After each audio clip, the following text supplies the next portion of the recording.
आज हम लोग मंडी डिस्ट्रिक्ट के बारे में बात करने वाले हैं। तो मंडी जो ज़िला है ये 2 रियासतों से मिलके बना है। एक तो मंडी है, दूसरा सुकेत है। तो इन दोनों को मिला करके 1948 के अंदर हिमाचल में एक इस ज़िले का गठन किया गया। तो पहली बात, सुकेत जो नाम पड़ा है शुकदेव के नाम पे पड़ा है। तो शुकदेव क्या करता था कि एक तपों की गुफा थी, वहाँ पे था। तो उसने कहते कि इस गुफा के नीचे से गंगा और यमुना नदी जो है वो भी बहा करती थी। तो गंगा 2 झरने जैसे थे, तो उनको गंगा यमुना नाम दिया गया था। और पाणिनि की जो अष्टाध्यायी बुक है उसके अंदर सुकूट नाम दिया गया। तो इससे भी सुकूत से ही सुकेत पड़ा है नाम। तो धीरे धीरे मॉडिफाई करते हुए वो नाम बाद में जो है लास्ट में पड़ा वो सुकेत रियासत पड़ा। और दूसरी थी मंडी रियासत। तो मंडी रियासत के बाद में बात करेंगे। पहले हम सुकेत रियासत के बारे में बात करने वाले हैं।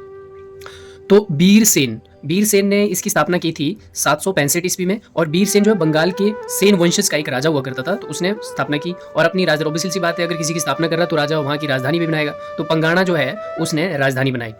तो कुल्लू का उस टाइम में एक राजा हुआ करता था भूपाल। तो उससे युद्ध वगैरह लड़के, ठीक है, तो जो कुल्लू की जागीर थी उसको अपने अंडर कर दिया था बीरसेन ने। बाद में मूसान वर्मन जो चंबा का राजा हुआ करता था, तो उस टाइम में क्या था कि मूसान वर्मन जो था उसकी माँ जो थी, रानी जो थी, वो पेट से थी। तो वो जो है मंडी भाग गई थी। तो मंडी भागने के बाद वहाँ पे सुकेत में जाकर उसने शरण ली थी। तो उसी राजा को जो मूसान वर्मन है, तो मूसान वर्मन तो उसी की को ही अपनी पुत्री का विवाह भी बीरसेन ने किया था। और दहेज में जो पंगाणा जो वहाँ की राजधानी थी वो दहेज में दे दी थी। बाद में इसने किले भी बनाए, 12 दुर्ग बनाया, बीरकोट दुर्ग, चाबसी किला बनाया, भीड़ा किला बनाया। तो ये अलग अलग जो है किला बनाता था।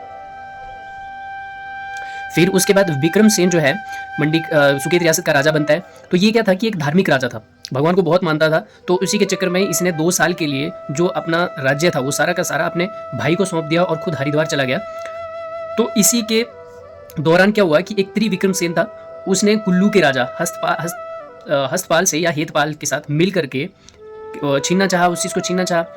तो जब ये पता विक्रम सेन को लगा, तो जब वो वापस आ रहा था तो उसने क्योंथल के राजा से मदद ली। और ज्योरी में इन चारों के बीच में युद्ध हो जाता है। ज्योरी में होता है एक विक्रम सेन और क्योंथल का राजा, और दूसरी की तरह दूसरी जो अलग होते हैं वो होते हैं त्रिविक्रम सेन और कुल्लू का राजा हेतपाल। तो इनके बीच में युद्ध हो जाता है, आक्रमण हो जाता है। तो त्रिविक्रम सेन और कुल्लू का राजा तो मारे जाते हैं। और उसके बाद जितना कुल्लू का राज्य होता है तो ये सारा का सारा दोबारा से विक्रम सेन के अधीन आ जाता है। उसके बाद जो है लक्ष्मण सेन राजा बनता है। तो लक्ष्मण सेन जो है कुल्लू का एक राजा हुआ करता था हमीरपाल करके। तो उसने उसके ऊपर आक्रमण करके रूपी, परोल और लग सारी बजीरी जो थी वो उसके ऊपर कब्जा कर लेता है लक्ष्मण सेन। तो उसके बाद इतना होता है। फिर उसके बाद साहू सेन जो है जब राजा बनता है, तो इसमें क्या था, साहू सेन के टाइम में साहू सेन और बाहू सेन 2 भाई हुआ करते थे। लेकिन उनमें क्या होता था कि बनती नहीं थी उनकी कभी भी। तो एक दिन क्या हुआ कि उनके दोनों के बीच में झगड़ा हो जाता है और बाहू सेन जो है सुकेत को छोड़ करके कुल्लू के मंगलौर में चला जाता है। तो बाद में जब मंडी रियासत के बारे में बात करेंगे तो उसी का ही उसमें भी इसी बाहू सेन की ही वंशज था एक अजबर सेन। उसी राजा ने मंडी शहर की भी स्थापना करी थी। तो उसके बाद आता है विलास सेन। तो विलास से ही पता चलता है कि वो राजा जो था दुष्ट प्रवृत्ति का राजा हुआ करता था। तो बाद में जहर देकर के लोगों ने उसको मार दिया था। तो उसका जो भाई है राजा समुद्र सेन, वो राजा बनता है 4 साल के लिए, ज़्यादा नहीं, 4 साल के लिए जब राजा बनता है तो फिर उसके बेटे 2 बेटे भी होते हैं। तो वो भी राजा बनते हैं, लेकिन राज्य जो है इतना अच्छा नहीं चल पड़ता है। तो यहाँ क्या होता है, जब विलास सेन को मार दिया जाता है तो उसकी रानी जो होती है वो गर्भवती होती है। तो वो सिराज जमींदार के वहाँ छुप कर रहना शुरू करती है।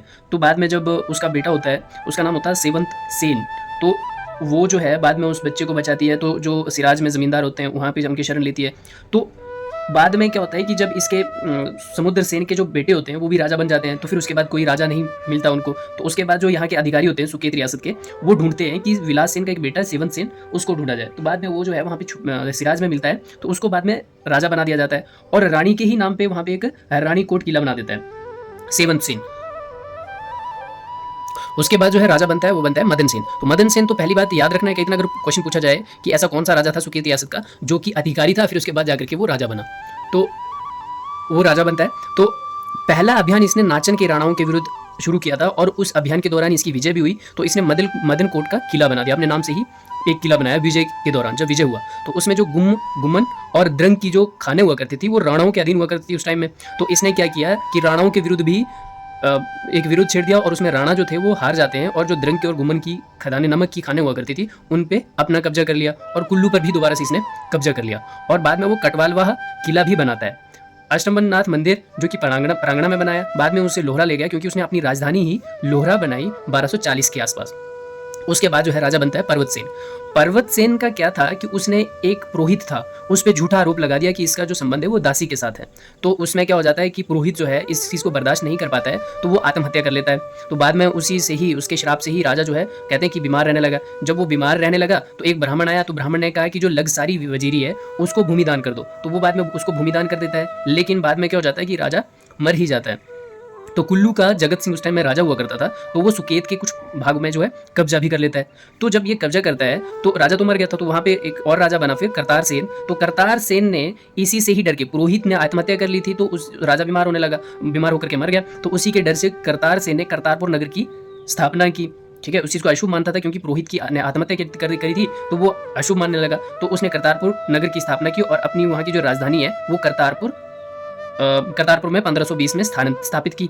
तो अब का जो करतारपुर है, वहाँ पे जो करतारपुर राजधानी, अब जो इसका नाम है वो पुराना नगर के नाम से जाना जाता है। अभी भी तुम अगर घूमने जाते हो सुकेत में तो पूछना कि पुराना नगर कहाँ है, तो वही जो पुराना नगर है वही करतारपुर हुआ करता था। उसके बाद राजा जो है अर्जुन सेन बनता है। तो अर्जुन सेन ने, कुल्लू का एक राजा था बहादुर सिंह, इसका समकालीन था। तो इसके बुरे अर्जुन सेन के बुरे बर्ताव से लोग बहुत ही ज़्यादा परेशान थे, बहुत ज़्यादा अत्याचारी था ये। तो यहाँ के जो लोग थे वो कुल्लू जाने लगे। तो जो रूपी वजीरी थी वहाँ के लोग तो बिल्कुल ही चले गए थे और वो जो है कुल्लू का ही भाग हो गया था। तो कुछ भाग जो है वो हमेशा के लिए कुल्लू में ही चला गया था अर्जुन सेन के टाइम में। उसके बाद राजा जो है उदय सेन बनता है। तो इस हानि, जितनी भी हानि हुई थी कि जो वहाँ कुछ वजीरी के लोग जो थे वो कुल्लू चले गए, तो उस टाइम में एक लगसारी वजीरी थी, वो भूमि दान कर दिया था। तो जितना भी नुकसान हुआ था ये उदय सिंह ने इसको वापस लाने की कोशिश भी करी। तो चड़ी के राजा को इसने हराया और उसके ऊपर भी कब्जा कर लिया और बाद में वहीं पे इसके जब कब्जा किया तो उदय नामक का किला भी इसने बनाया था। इसके बाद जो राजा बनता है वो बनता है श्याम सेन। श्याम सेन की इंटरेस्टिंग स्टोरी है क्योंकि इसकी दो रानियां हुआ करती थी, दो बीवियां थी। एक तो थी गुलेर रियासत थे और एक थी बुशहर रियासत से। तो जो गुलेर वाली रानी थी उसके दो बेटे थे, एक बेटी थी। एक का नाम राम सिंह था, एक का नाम पृथ्वी सिंह था और एक बेटी भी थी जो बाद में जाकर के कहलूर का एक राजा हुआ करता था कल्याण चंद, उससे उसकी शादी हो गई थी, शादी कर दी थी गुलेर की रानी ने। तो बुशहर की जो रानी थी श्याम सिंह की, तो उसका एक बेटा था हरि सिंह। तो उस टाइम में क्या हुआ करता था कि अब देखा जाता था कि जो बड़ा बेटा है अगर काबिल है तो उसको राजा बना दिया जाता था। तो गुलेर की रानी का राम सिंह जो बेटा था वो इस काबिल था कि राजा बन सके। तो बुशहर की जो रानी थी उसको डर था कि वो राजा बन जाएगा तो मेरा बेटा जो हरि सिंह है वो ऐसे ही रहेगा। तो क्या करती है, हरि सिंह जो है खेल खेलती है कि मियाँ जुधानु उससे मिल करके गुलेर का जो राम सेन राजा था, राम सेन जो श्याम सेन का बेटा था, उसको मारने का षड्यंत्र रचती है। तो बाद में जब ये श्याम सेन को पता लगता है और गुलेर की रानी को पता लगता है तो वो मियाँ जुधानु को तो फांसी दे देती है, लेकिन जो बुशहर वाली रानी होती है उसको और उसके बेटे को जो हरि सिंह होता है उसको वहाँ से निकाल देते हैं। तो बाद में क्या होता है कि जो जगत सिंह नूरपुर का एक राजा हुआ करता था वो इसका समकालीन था श्याम सेन का। और मुगलों का जो आगमन है, मुगल जो आए थे, मुगलों की जो शुरुआत हुई थी वो श्याम सेन के टाइम में ही हुई थी। अब जगत सिंह ने झूठा आरोप लगा दिया श्याम सिंह के ऊपर और उसको बंदी बना करके दिल्ली लेके गए। जब दिल्ली लेके गए तो इससे क्या हो जाता है, वहां पे राजा तो हुआ नहीं करता था, तो कुल्लू और मंडी ने उस पर कब्जा करना जो है शुरू कर दिया। तो इसी से ही क्या हो जाता है कि मंडी का सुकेत रियासत का पतन होना शुरू हो जाता है। तो उस टाइम में क्या हुआ कि कहलूर रियासत का जो कल्याण चंद राजा हुआ करता था तो उसी के साथ जो है जो श्याम सेन था उसका युद्ध भी हो जाता है। तो उसमें क्या होता है, जो कल्याण चंद तो इनका दामाद ही था जो कहलूर का राजा था, क्योंकि इसकी बेटी जो है कल्याण चंद को होती थी। तो उसी युद्ध के अंदर क्या हो जाता है कि जो कल्याण चंद है वो मारा जाता है। उसके बाद श्याम सिंह का बेटा जो राम सिंह राजा बनता है उसने रामगढ़ का किला बनाया था जो कि मंडी से बचने, क्योंकि मंडी और कुल्लू जो थे उस पर आक्रमण कर रहे थे तो सुकेत रियासत पे, तो उसी से बचने के लिए रामगढ़ का किला भी राम सिंह ने बनाया। उसके बाद जीत सेन जो है राजा बनता है, मगर ये कह रहा था कि इसको मिर्गी के दौरे पड़ते थे। मिर्गी के जब दौरे पड़ते थे तो उस टाइम में सुकेत का जो कुछ भाग है वो निकल चुका था, सुकेत का थोड़ा बहुत ही पार्ट बचा था, बाकी जो है मंडी और कुल्लू ने ही हड़प लिया था। तो जो मंडी का राजा था श्याम सेन, उसको ठिक्कर नाथ के नाम से भी पुकारा जाता है।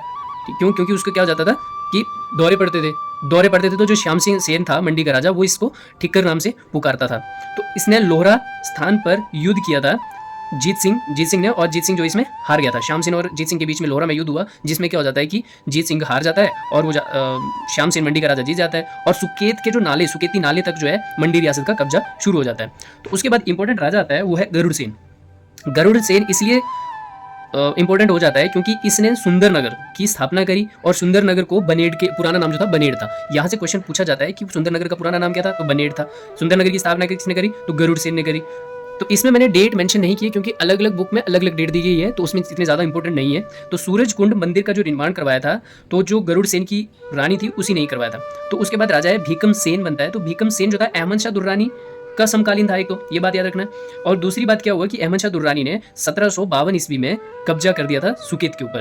उसके बाद जस्सा सिंह रामगढ़िया ने पहला शासन जो है 1758 में किया, क्योंकि उस टाइम में कहलूर जो रियासत थी और संसार चंद था, इन दोनों हमीरपुर के बीच में, दोनों के बीच में बहुत सारी लड़ाई और युद्ध होते थे। तो उसमें जो है सुकेत के राजा तो इतने ज़्यादा थे नहीं शक्तिशाली, तो उसमें जस्सा सिंह रामगढ़िया जो है 1758 ईस्वी में वो भी कब्जा कर लेता है।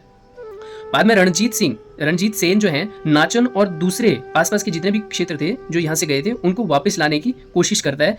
तो भाई को भेजता, वो अपने भाई को जब भेजता है शिवपुरी में कब्जा करने के लिए, तो वो शिवपुरी तक तो कब्जा कर लेता है, लड़ाई भी कर लेता है, लेकिन उसके बाद क्या हो जाता है कि बारूद जो थे वो सारे खत्म हो जाते। तो ये अपने ही कुछ सैनिकों को वापस भेजता है कि तुम सुकेत जाओ और सुकेत से कुछ बारूद लेके आओ। तो बात बीच में क्या होता है कि जो जस्सा सिंह वगैरह होते हैं और जो मंडी के राजा हुआ करते थे, तो इनको बीच में वो मिलते हैं, इनके सैनिक मिलते हैं, तो उनके साथ क्या करते हैं वो मिल बांट करके जो रणजीत सिंह ने अपना भाई भेजा होता है उसको धोखे से मरवा देते हैं। और 1751 में रणजीत सिंह की मृत्यु भी हो जाती है, क्योंकि जो उसको युद्ध में थोड़ा बहुत जख्मी हुआ तो उसमें वैद्य जो है उसका इलाज कर रहा था, तो वैद्य ने गलती से उसको जहर की बूटी दे दी और उससे उसकी मृत्यु हो जाती। उसके बाद जो है विक्रम सेन वहां का राजा बनता है। और विक्रम सेन का क्या था कि विक्रम सेन ने राजधानी जो है अपनी बनेड़ बनाई। पहली बात ये थी कि उसने अपनी राजधानी बनेड़ में बनाई, और दूसरा उसका जो चाचा था किशन सिंह, इन दोनों ने मिलकर के मंडी के कुछ 6 दुर्ग ऐसे थे जिन पे ऊपर इन दोनों ने कब्जा कर लिया था। बाद में रणजीत सिंह के अधीन सुकेत 1809 ईस्वी में भी आ गया था। पाली और दुधार किला भी इन लोगों ने बनाया था, और विलियम मूरक्राफ्ट ने जो यात्रा की थी इसी के टाइम में की थी 1820 ईस्वी में। उसके बाद उग्रसेन जो है यहाँ का राजा बनता है, और उग्रसेन के टाइम में ही जो विघ्ने 1839 ईस्वी में यहाँ की यात्रा करता है। तो रणजीत सिंह का एक पुत्र हुआ करता था जिसका नाम था नैनीहाल सिंह। वो अपने जनरल वेंटूरा को भेजता है मंडी कुल्लू और सुकेत भेजता है। तो उसमें पीछे क्या करता है उग्रसेन आत्मसंपर्ण कर देता है, और उधर जो जनरल वेंटूरा को भेजा होता है वो मंडी, सुकेत और कुल्लू पर कब्जा कर लेता है। और बाद में जो है सुकेत राजा है वो 1846 में अंग्रेजों के अधीन भी आ जाता है। तो रुद्रसेन को वहाँ का राजा बनाया जाता है। तो जन विद्रोह हुआ, क्योंकि राजा जो था वो बहुत ही ज़्यादा अत्याचारी था, लोगों से कर जो है वो बढ़ा करके लेता था। पहले जो वहाँ के जमींदार हुआ करते थे, लोग हुआ करते थे, तो उनसे 4 रुपए की दर से वो जो है 4 रुपए का कर लेता था, लेकिन उसने उसका डबल कर दिया, जिसको उस टाइम में डाल भी कहा जाता था। तो उसी से क्या हुआ, वहाँ पे एक जन विद्रोह हो गया, वहाँ की जनता बहुत परेशान थी। तो वो जो राजा रुद्रसेन है वो लाहौर चला जाता है, जो कि बाद में वो होशियारपुर चला गया। उसके बाद और भी राजा बनते हैं, लेकिन 2-2, 3-3, 4-4 महीने के लिए बनते हैं। तो उसमें अरिमर्दन सेन वो 2 महीने के लिए बनता है। तो उसके बाद दुष्ट निकंदन सेन जो है वहाँ का राजा बनता है। तो वो उस टाइम में 13 वर्ष का था, तो अबाल्यावस्था में था। तो उस टाइम जो उसका वजीर हुआ करता था वो अंग्रेज हुआ करता था। तो इसने भी बहुत सारे अच्छे काम किए कि ज्योरी पर एक पुल बनाया, जो कि 1889 के अंदर में बनाया। तो ज्योरी एक ऐसा पॉइंट है जो कि कुल्लू, किन्नौर और शिमला, इन तीनों की, जैसे यहाँ पे किन्नौर आ गया, यहाँ पे शिमला आ गया, यहाँ पे कुल्लू, तो ज्योरी बिल्कुल सेंटर पॉइंट आता है। तो उसने एक पुल भी बनाया। उसके बाद लोक निर्माण पर भी बहुत ज़्यादा ध्यान दिया उसने। तो सुंदरनगर में एक औषधालय खोला, सिपाहियों के लिए मकान बनाया, और साथ साथ में अनाज भंडार भी बनाए। डाकखाना भी इसने जो है 1900 के आसपास पे खोला था, और राज्य कर भी इसने टोटल जो है वो चुका दिए थे। उसके बाद बीच में भीमसेन आता है, और भी राजा आते हैं। तो उसके बाद अंतिम राजा जो बनता है लक्ष्मण सेन आता है। तो लक्ष्मण सेन की कहानी जो थी क्या थी कि इसने 1921 में पंजाब के पॉलिटिकल विभाग से अलग कर दिया सुकेत को, और उसने डायरेक्ट भारत के अधीन कर दिया। तो बाद में विद्रोह होता है एक, जिसके अंदर यह 1922 ईस्वी में धर्मशाला की सेना की टुकड़ी को भी इसमें शामिल कर दिया करता है, और 1925 में ये भाग करके देहरादून चला जाता है।